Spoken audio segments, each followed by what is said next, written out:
Turn now to the political ad that made waves in this year's political campaign, a commercial geared towards some of the voters' deepest fears. But that commercial is now getting attention not for its message, but because of its young star.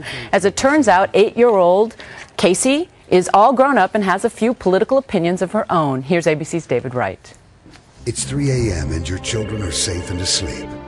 But there's a phone in the White House and it's ringing. 30 seconds designed to scare millions of voters. We've seen these ads before. They're usually the kind that play upon people's fears and try to scare up votes. The trouble is, they work. In Ohio and Texas, Clinton hammered the point home. In the White House, when those calls come at 3 a.m.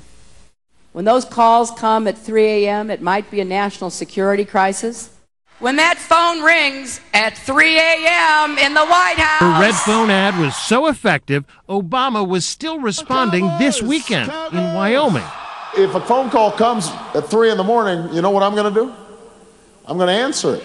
But it turns out the little girl featured in the ad is all grown up now. Casey Knowles is now a high school senior. And guess what? She supports Obama. How did she end up in a Clinton ad? The same way the factory worker from Al Gore's ad in 2000 ended up in a John Kerry ad in 2004. File footage available on the cheap. The lesson for voters: advertising and reality are sometimes two very different things. For Good Morning America, David Wright, ABC News, Chicago. And joining us now is the young woman from that political ad. She's 17 years old now, Casey Knowles, and very active in the Obama campaign. Good morning. Good to see you. Good morning. So how did you how did you realize that you were being used in the opposing candidate's commercial? Well, on Thursday night, my family were watching The Daily Show with Jon Stewart. And he was kind of poking fun at the ad in one of his skits. And my brother pointed out, he's like, "Oh my God, is that Casey?" And we paused it and rewound and paused it, and sure enough, it's me. And you originally shot that for a railroad commercial, right? And yet we know that it was purchased by Getty Images. The Clinton campaign used it fair and square. And yes. You're not terribly resentful over it, are you? Oh, no, not resentful at all. It's just, I love the irony because I'm an Obama supporter. Well, you're not just a supporter, you're very active in his campaign. Tell us about that. Right, yeah. I've been campaigning for Obama for quite some time.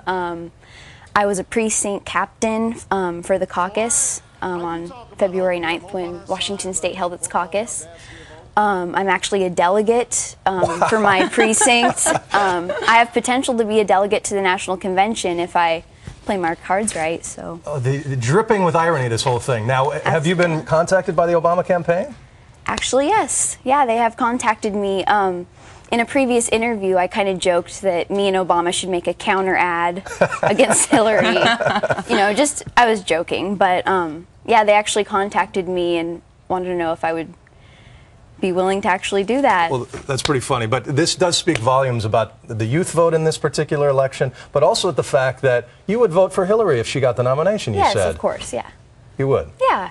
And you're 17 now, but you'll be able to vote in the general election. Right, yeah, because I'll be 18 by the November election, I could participate in the caucuses earlier. Very good. Well, we appreciate your time. Great to meet you No this problem. morning. Yeah, All it's great to be here.